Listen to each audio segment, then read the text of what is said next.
제가 예전에 다니던 직장에도 사부인이랑 같은 고향 사람이 있었는데요. 어이구, 참 성격이 대단했어요. 그 사람 퇴사하고 다들 얼마나 편했는지, 에이, 내가 별 얘기를 다 하네. 근데요, 살아보니까 출신 성분을 무시할 수는 없더라고요. 그러세요. 근데 그게 지역적인 문제는 아니죠. 사람 성격이 다 제각각이니까요. 제 경험으론 그랬다고요. 근데 사부인은 그쪽 지역 사람답지 않네요. 네? 아무튼 좀 의외네요. 차분하신 것 같아요. 원래 그쪽 사람들은 다혈질의 뒤통수를 잘 친다고 그러잖아요. 근데 명은이도 나중에 우리 현우 배신 때리고 그러진 않겠죠? 오늘 이야기 속 주인공은 58세 신경숙 씨입니다. 그리고 그녀의 딸과 예비 사돈에 관한 이야기이죠. 신 씨의 큰딸은 결혼을 앞두고 있었습니다.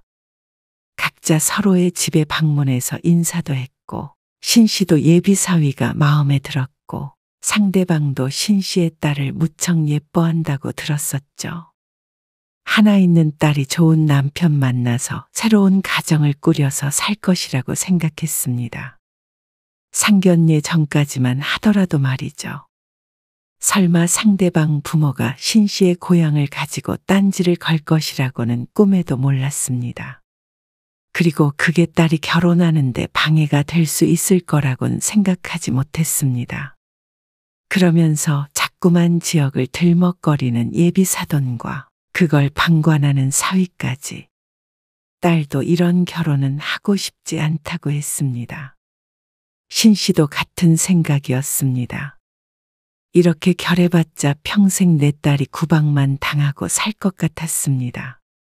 그런 결혼을 시키려고 딸을 곱게 키운 것이 아니었습니다. 그래서 신 씨도 속 시원하게 결혼을 엎어버리기로 했죠. 신 씨는 18까지 전라도에서 살다가 가족들과 함께 상경했습니다. 그리고 그때부터 쭉 서울에 살았습니다.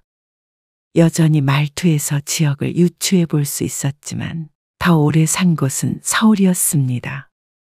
40년 가까이 되었죠. 신 씨는 20대 중반에 남편을 만나 결혼을 했습니다. 그리고 예쁜 딸을 둘 낳았습니다. 그중 첫째가 오명은이었습니다. 올해 30세가 되었습니다. 두 딸 모두 서울에 있는 상위권 대학을 나와서 현재는 대기업에 다니고 있었습니다. 그리고 남편의 사업이 잘 돼서 먹고 살만하니 신 씨는 걱정거리가 별로 없었습니다. 엄마, 어디야? 어디긴? 카페에 있지. 5시에 퇴근해? 응. 왜? 나 오늘 퇴근하고 잠깐 집에 가려고 하지. 아빠 오늘 일찍 퇴근하시나? 글쎄. 7시쯤 오면 될 것 같은데? 알겠어요. 저녁 먹으러 갈게요. 명희도 오라고 했어. 큰딸과 전화를 끊고 신 씨는 주변 정리를 했습니다. 신 씨는 결혼 후 전업주부로 살다가 6년 전부터 직원 하나를 두고 작은 카페를 운영하고 있었습니다. 큰 돈벌이는 안 되어도 삶의 활력이 생기고 좋았습니다. 돈 벌어서 가끔 남편과 딸에게 용돈을 주는 재미도 있었죠. 저녁에 집에 온 딸을 신씨 부부가 반갑게 맞았습니다. 딸들이 독립해서 산지 2년 정도 되었는데 가끔 이렇게 집에 찾아올 때면 늘 기뻤죠. 그런데 딸이 전한 소식에 신씨 부부는 깜짝 놀랐습니다. 나 결혼하려고요. 뭐? 결혼? 언니 결혼한다고. 딸이 올해로 30이 되긴 했지만 요즘 시대엔 결혼하기에 조금 이른 감이 있는 나이였습니다. 직장에서 만나서 2년 정도 사귄 남자친구가 있는 건 신씨도 알고 있었습니다. 그런데 벌써 결혼 얘기가 오갈 줄은 몰랐습니다. 신씨는 그 친구를 한 번도 만난 적이 없었습니다. 예전에 남편이 딸을 데려다주며 한 번 마주쳤다는데 얼굴을 잠깐 보고 인사만 한 정도였습니다. 다만 인상은 좋더라는 얘기를 했죠. 얼떨떨하긴 했지만 신씨 부부는 진심으로 딸을 축하해 주었습니다. 그리고 얼마 뒤에 딸에게서 남자친구의 집에 인사를 다녀왔다는 말을 들었습니다. 어땠어? 그전에도 2번 정도 뵌 적이 있어서. 근데 결혼한다니까 엄청 좋아하셨어. 정말? 그 부모님은 어떤 거 같아? 아직 잘 모르겠는데. 글쎄, 평범하셔. 자고로 평범한 것이 가장 어려운 일이었습니다. 어쨌거나 딸을 좋아했다는 말에 안심이 됐습니다. 그리고 고개를 끄덕였죠. 내 딸이지만 참 똑똑하고 예쁜 아이였습니다. 마음씨도 고와서 틀림없이 어떤 부모든 마음에 들어할 것이라고 생각했습니다. 그리고 얼마 뒤에 딸의 남자친구가 집으로 찾아왔습니다. 약속 날짜를 잡은 날부터 신씨는 준비를 단단히 했습니다. 집에서 식사를 대접하기로 했는데 제대로 차려주고 싶어서 요리 연습까지 할 정도였습니다. 마음이 두근두근 했습니다. 딸이 2년간 만난 걸 보니 당연히 신씨의 마음에도 들 거라고 생각했습니다. 그리고 당일이 되었을 때 즐거운 마음으로 예비사위를 맞이할 수 있었습니다. 어서 와요. 안녕하세요. 처음 뵙겠습니다. 오느라 고생했네요. 아닙니다. 식사 전이죠? 차린 건 별로 없는데. 어서 앉아요. 아, 엄청 준비 많이 했네. 얘는 별거 아니야? 차린 상을 보니 딸도 남자친구도 놀란 눈치였습니다. 그렇게 자리에 앉아서 식사를 시작했습니다. 입맛에는 맞아요? 네. 진짜 맛있어요. 그래서 결혼은 언제쯤 하려고요? 내년 봄 생각하고 있습니다. 말씀 편하게 하세요. 그럼, 그럴까? 그런데 대화를 하면 할수록 경직됐던 분위기는 풀렸지만 어쩐지 딸의 남자친구가 자꾸만 자신을 쳐다보는 것 같았습니다. 왜요? 뭐가 입맛에 안 맞아요? 그러니까 손사래를 쳤습니다. 아니에요. 정말 맛있어요. 그 뒤부턴 다 같이 즐겁게 식사를 했습니다. 남편과 예비사위는 같이 술도 한 잔 기울이며 대화를 나눴습니다. 제가 꼭 명은이 행복하게 해주겠습니다. 그래? 둘이 오순도순 잘 살아봐. 힘든 일이 있어도 서로 의지하고. 결혼이 별거 없어. 서로 같은 편이 되는 게 결혼이지. 네. 명심하겠습니다.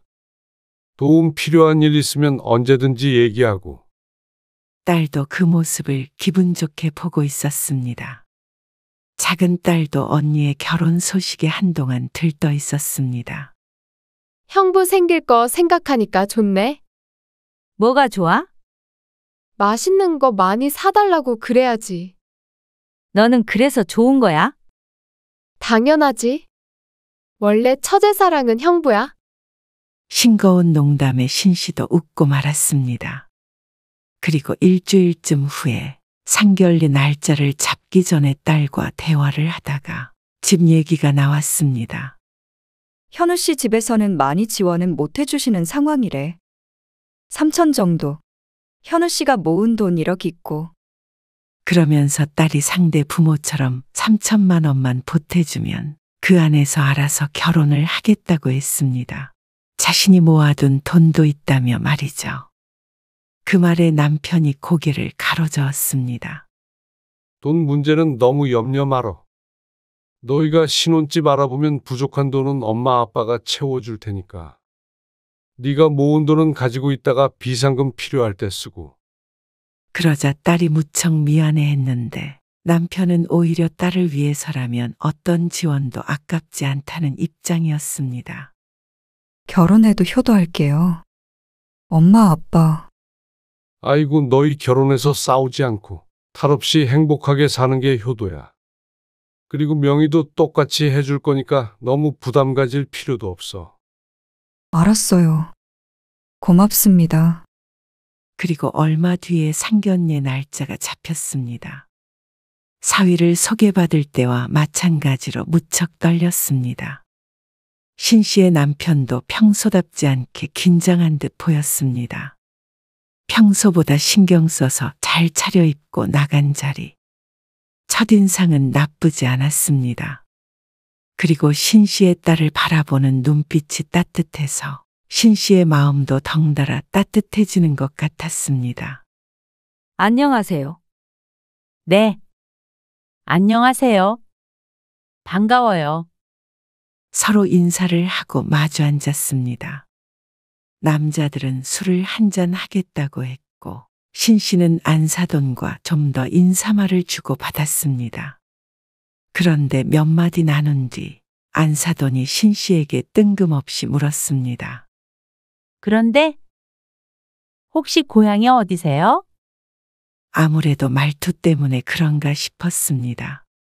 어린 시절에 그쪽 지역에서 살았으니 사투리가 쉽게 바뀌지 않았습니다.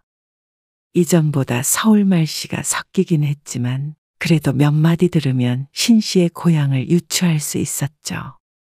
아, 저 전라도예요. 전라도요? 나는 정말 몰랐네. 명은이가 고향이 전라도예요?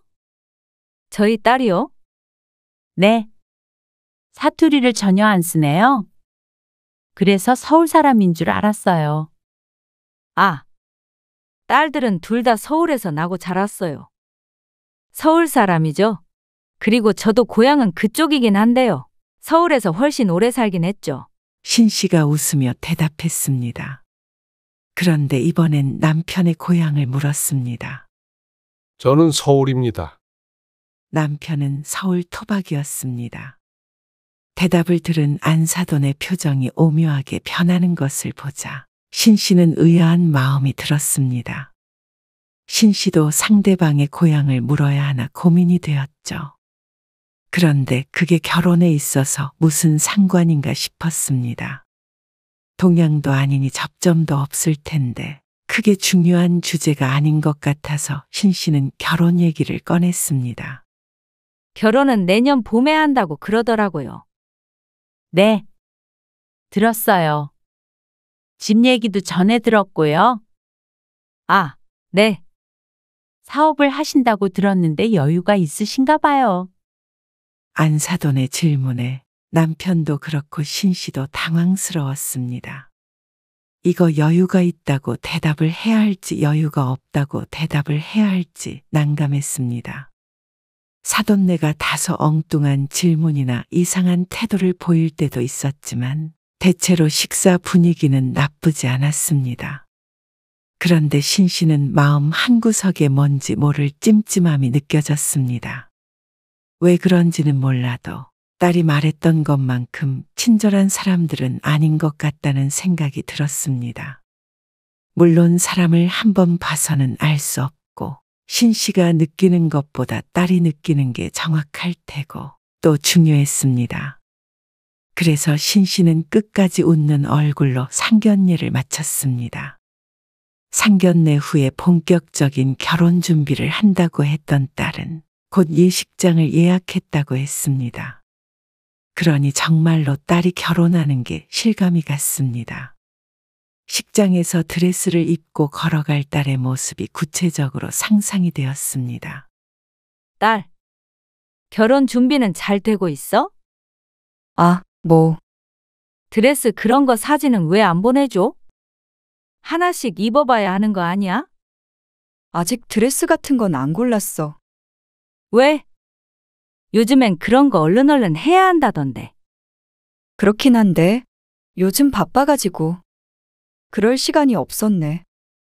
얘는 바쁘다고 결혼도 못하게 생겼네. 그런 건 아니고 이제 준비할 거야. 그런데 어쩐지 드레스 생각만 하면 설레야 하는 예비 신부치고는 목소리가 퍽 차분했습니다. 결혼한다고 생각하니까 심란하구나. 신 씨도 당연히 그 기분을 잘 알았습니다. 막상 결혼을 준비하다 보면 정말로 결혼하는구나 싶어서 두렵기도 하기 마련이었습니다. 그러자 큰딸이 깊은 숲을 내쉬었습니다. 원래 그래. 엄마도 그랬어. 그래? 그럼 그렇게 딸과 한참을 통화했습니다.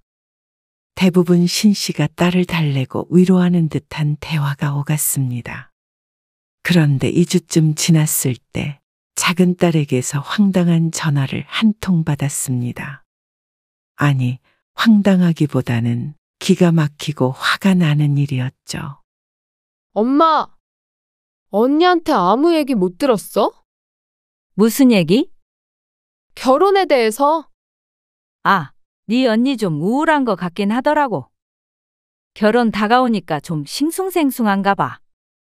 그런데 작은 딸이 신씨의 말을 부정했습니다. 그리고 무척 흥분한 채로 말했습니다. 나도 그런 줄 알고 있었거든. 그래서 어제 언니랑 저녁에 만났어. 내가 언니한테 맥주 한잔 하자고 했어. 근데 그쪽 집에서 언니한테 뭐라고 한 줄 알아? 왜? 무슨 일 있어? 그제서야 무슨 심각한 일이 있구나 싶었습니다. 단순히 결혼을 앞둔 신부의 우울 증세가 아니었습니다. 자꾸 고향이 전라도가 어쩌고 저쩌고 하면서 계속 뭐라고 하나 봐. 뭐? 전라도가 왜 나와 갑자기? 무슨 이야기 흐름인지 짐작이 안 갔습니다. 그거 가지고 뭐라고 할 것이 뭐가 있으며 애초에 딸의 고향은 전라도도 아니었습니다. 그러니까 나도 황당한 거야. 엄마 고향이 전라도면 너도 전라도 출신이다 이러면서. 전라도 사람들이랑은 원래는 얽히면 안 되는데 아들이 원하니까 어쩔 수 없이 시킨다는 식으로 얘기했대. 뭐? 기가 막혀서 제대로 된 대꾸가 나오지 않았습니다. 이게 다 무슨 소린가 싶었습니다. 정확하게 그렇게 말했대? 몰라 정확하든 안 하든 어쨌거나 그런 내용인 건 맞지? 작은 딸이 대단히 흥분해서 말하는데 신씨도 눈앞이 깜깜해지는 것 같은 기분이었습니다. 딸에게 대놓고 욕한 건 아니어도 지역 때문에 못마땅해 하는 건 분명한 듯 했습니다. 너무 놀랐습니다. 설마 하니 상견례 때 고향을 꼬치꼬치 캐물었던 것이 이러려고 그랬나 싶었습니다. 어쩌면 그런 일이 있니? 신씨가 내일 모레 60이 되지만 여태껏 이런 일은 처음이었습니다. 주변에 이런 사람은 없었습니다. 대부분은 그런가 보다 하며 신경을 쓰지 않았죠. 그게 아니라면 음식 잘하겠다는 말 정도는 들어본 적이 있었습니다. 그것 때문에 형부랑도 싸운 것 같더라고. 그래서 언니가 요즘에 이상했던 거야. 아니 형부라고도 안 할래 이제. 속상해하는 작은 딸을 뒤로하고 신씨는 큰딸에게 전화를 해서 추궁했습니다. 그러니까 처음에는 별일 아니라고 하던 큰딸이 풀이 죽은 목소리로 말했습니다. 상견례 이후로 안사돈의 태도가 180도 변했다고 말이죠. 어떻게 변했는데? 그전에는 그렇게 예뻐한다고 그랬는데 어떻게 나의 고향 때문에 바뀔 수 있는지 몰랐습니다. 그렇다고 막 괴롭히고 그러시는 건 아니야. 그냥 좀 느껴지는 게 있잖아. 말도 좀 그렇게 하시는 것 같고. 남자친구는 뭐라 그래? 현우 씨도 당황했대. 부모님이 전라도 싫어하는 건 알고 있었는데 설마 그게 문제가 될 거라고 생각 안 했다고. 전라도인 것도 인사 와서 처음 알았다면서. 아니, 당연하지. 결혼할 사람한테 부모 고향까지 말하니? 그러게. 그래서 그게 끝이야? 미안하다고는 하는데. 정말 웃겼습니다. 그게 그렇게 중요한 문제였으면 상견례 하기 전에 알아봐서 결혼을 못 시키겠다고 할 것이지. 왜 이제 와서 내 딸을 괴롭게 하는지 몰랐습니다. 이미 예식장까지 예약한 마당에 말이죠. 어이가 없기도 하고 속상해하는 큰딸 때문에 신 씨의 마음도 미어지는 듯 했습니다. 신 씨의 잘못은 아니었지만 내가 딸 결혼식에 걸림돌이 된 것 같은 기분이 들었습니다. 상견례 전까지만 하더라도 결혼을 환영했다고 했으니 말이죠. 하지만 신 씨가 출신을 바꿀 수도 없는 문제였습니다. 해결할 수 없는 일로 내 딸을 탐탁지하나 한다니까 신 씨도 기분이 상당히 상했습니다.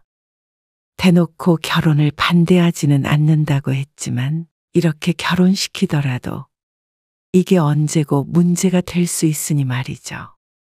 살면서 두고두고 꼬투리 잡히지는 않을까 걱정이 되었습니다. 뭐, 내가 죄지었어. 딸이 언성을 높이면서 신 씨의 기분을 풀어주려고 노력했습니다. 엄마도 너무 신경 쓰지 마. 엄마 탓도 아닌데 뭐.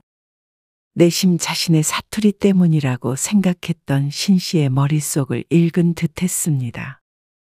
그래서 남자친구랑도 싸웠어. 그냥 뭐. 좀 속상해서 그랬지.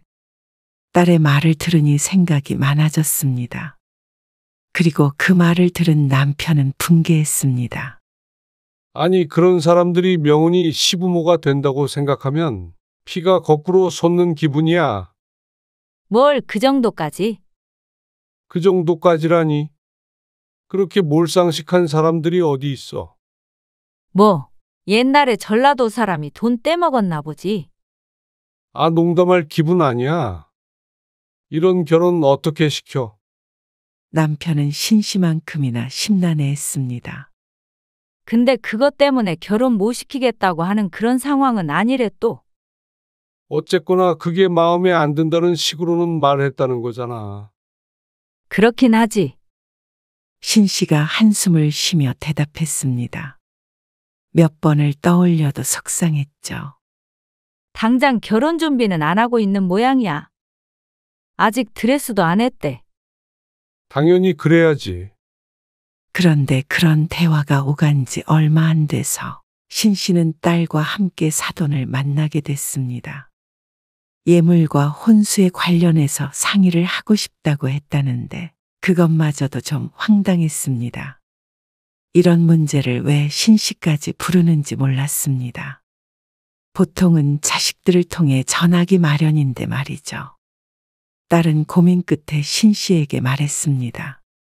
당장 뭐가 잘못된 것이 아닌데 만나자는 말을 거절할 수는 없었을 테니 이해가 갔습니다. 그런데 나간 자리에서 10분도 안 돼서 불쾌함에 자리를 박차고 일어나고 싶었습니다. 카페에서 만났는데 주문한 뜨거운 커피는 아직 김이 풀풀 나고 있었습니다. 은근슬에 떠보는 말은 기본이었고 이 결혼이 못마땅하다는 것을 지나가는 사람이 보아도 알 것 같았습니다. 신혼집을 마련할 때부터 좀 큰 게 낫죠? 나중에 애도 낳고 해야 되니까요. 내 애들이 알아서 하겠죠. 그리고 예물은 제가 주변에다가 좀 물어봤는데요. 생략을 하려고 했더니 다들 받을 건 받아야 한다고 그러더라고요. 그러면서 어떤 예물을 주고받을지 생각해온 것들을 줄줄이 말했습니다. 그리고 혼수 얘기도 꺼냈는데 상의를 하는 게 아니라 그 정도가 아니면 꼭 결혼을 안 시키겠다는 듯이 말했습니다. 또 그러면서 슬쩍 고향 얘기도 꺼냈습니다. 의도가 짐작은 갔습니다. 아, 제가 예전에 다니던 직장에도 사부인이랑 같은 고향 사람이 있었는데요.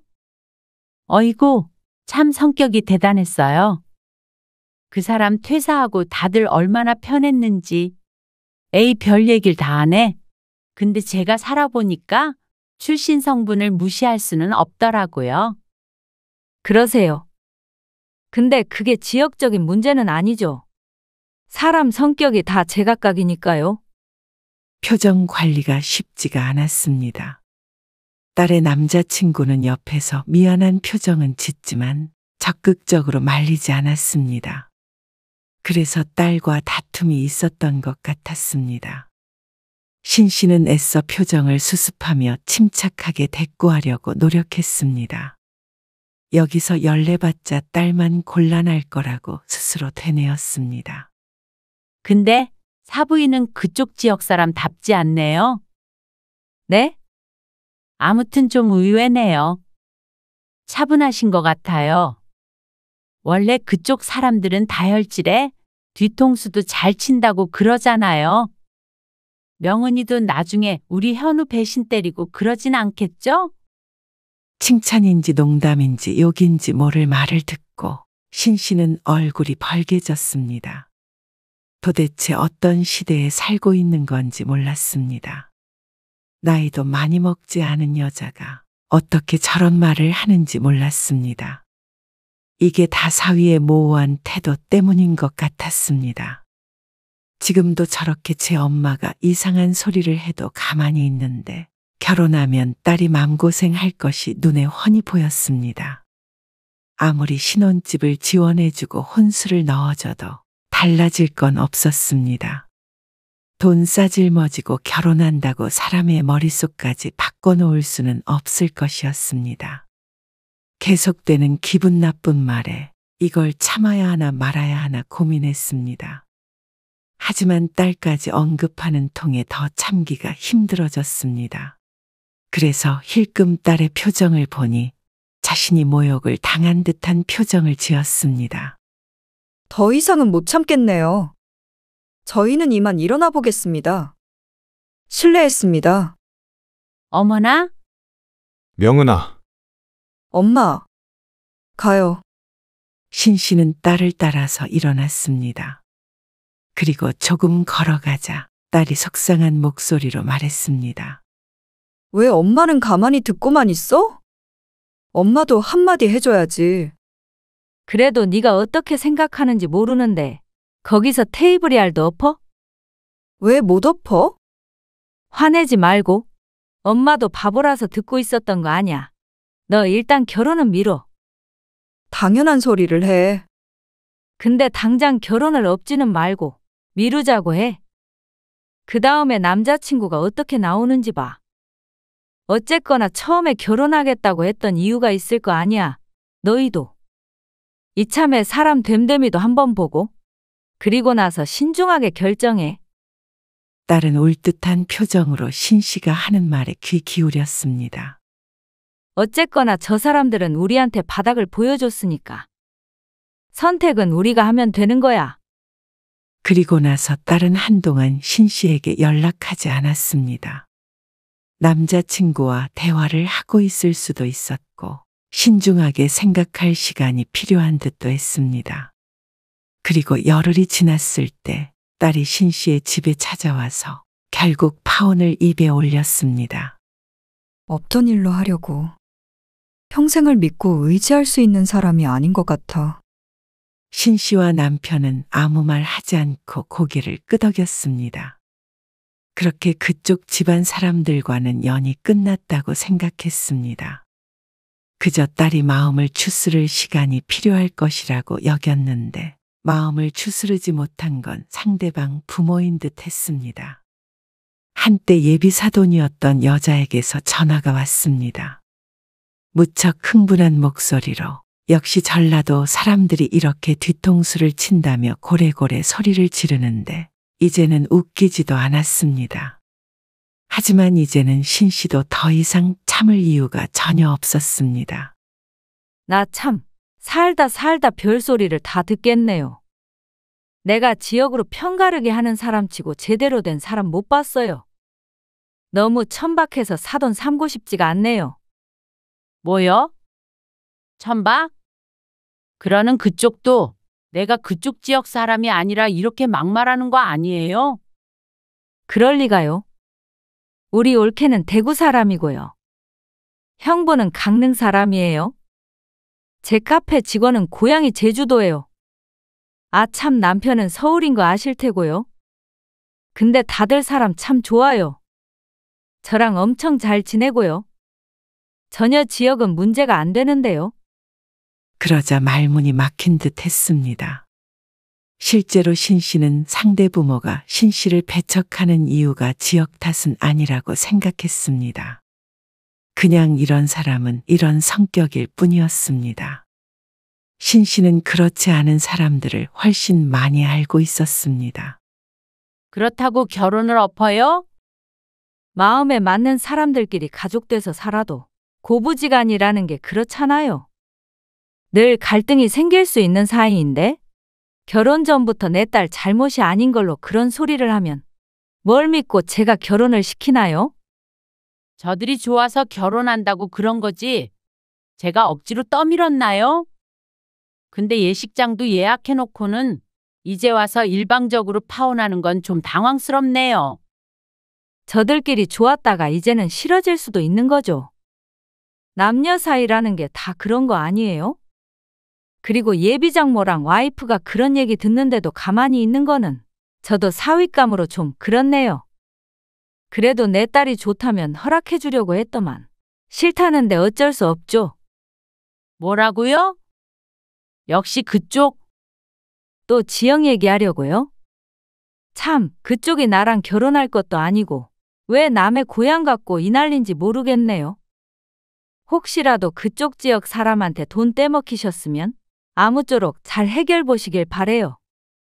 그리고선 대답을 듣지 않고 전화를 끊었습니다. 마지막 말에 열불이 났는지 계속해서 전화를 걸었지만 어제는 받을 이유도 없는 전화였습니다. 아무 사이도 아닌 남일 뿐이었죠. 신 씨는 가슴을 쓸어내렸습니다. 파혼하길 참 잘했다 싶었습니다. 이런 사람이 내 딸의 시모가 됐을 거라고 생각하니 모골이 송연했습니다. 억지로 그런 사람에게 비위를 맞추며 살 필요는 없었습니다. 신 씨의 딸이 그 정도로 못나지 않았습니다. 아직 30인데 결혼은 급한 일도 아니었고 찾아본다면 더 좋은 자리는 훨씬 많았습니다. 같은 회사라서 조금 힘들긴 하겠지만 결혼해서 평생 힘든 것보다는 훨씬 나았습니다. 남편도 잘했다며 신 씨와 똑같은 반응을 보였습니다. 나중에 작은 딸에게 들어보니 그쪽에서 큰 딸에게도 어지간하게 전화를 해댄 모양이었습니다. 이쪽에서 결혼을 깰 줄은 몰랐던 듯 했죠. 뒤늦게 아쉬운가 보다 생각했습니다. 당연했습니다. 내 딸 일이니 우리가 상대에게 맞추려고 많이 노력했지만 객관적으로 보자면 절대 신신애가 아쉬울 것 없는 결혼이었습니다. 예쁘고 잘난 내 딸도 내 딸이었고 아들 결혼에 삼천 보태겠다는 그쪽 부모를 생각하면 다들 납득할 것이었습니다. 이런 결과를 예상 못하고 그렇게 사람에게 모욕을 줬나 생각하니 딱하기까지 했습니다.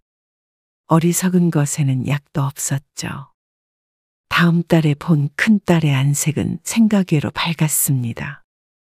뭔가 초연해진 듯한 느낌도 나는 것이 이 기회에 조금 성숙해진 것 같기도 했습니다. 딸이 잘 지내니 신 씨도 그제서야 마음을 놓았습니다.